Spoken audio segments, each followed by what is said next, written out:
Coming to Venkatesh. So తనలో ఎక్కువగా philosophy బాగా ఉంటుంది కదా. డ్యూరింగ్ షూటింగ్ ఆయన నుంచి మీరేం నేర్చుకున్నారు? డ్యూరింగ్ షూటే కాదు సార్, యాక్చువల్లీ నాకు సార్తో జర్నీ వచ్చి December 2022 నుంచి స్టార్ట్ అయింది. హిట్ సినిమా రిలీజ్ అయిన 1 వీక్ తర్వాత నుంచి నేను సార్ని కలవడం స్టార్ట్ చేశా. అప్పటి నుంచి ఇప్పటిదాకా నాకు నెంబర్ ఆఫ్ లెర్నింగ్స్, అంటే ఫిలసాఫికల్ లెవెల్లో చెప్పాలంటే ఆయన దగ్గర నుంచి నేను నేర్చుకున్న మోస్ట్ వాల్యుబుల్ లెసన్ ఏంటంటే డిటాచ్డ్గా ఉండు లైఫ్ నుంచి. ఏం జరిగినా కూడా నీకు జరుగుతుంది అని దాన్ని పర్సీవ్ చేయొద్దు.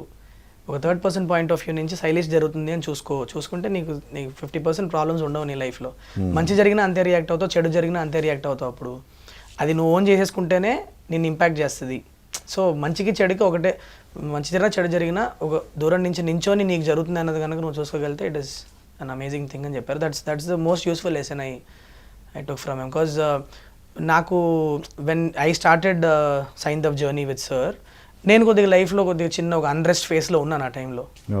అది కొన్ని పర్సనల్ రీజన్స్ వల్ల నాకు, and I needed this.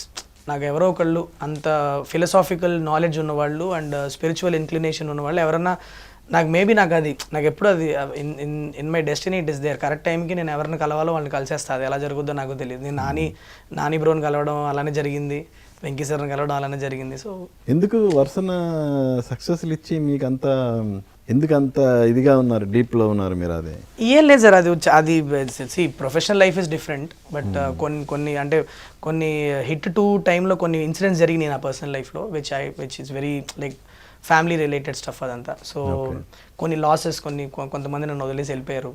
Like so all that happened. So I don't want open. Love ఫెయిల్యూరా సార్? నాకు పెళ్ళి అయిపోయింది సార్. లవ్ ఫెయిల్యూర్ అంటే అప్పటి సార్ నాకు పెళ్ళి 10 ఏళ్ళ పైన అవుతుంది. అవునా? Okay okay. లేదు, when I say loss I mean కోవిడ్ టైంలో lot of relatives left.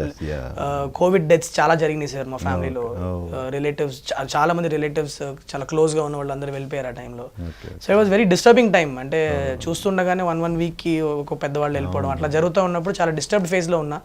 But anyways all that aside, ఆ టైంలో వెంకీ సార్ని కలిశాను. I needed that positivity in my life and I got it at that time. So he's like, he came in the right time for me. అలాగే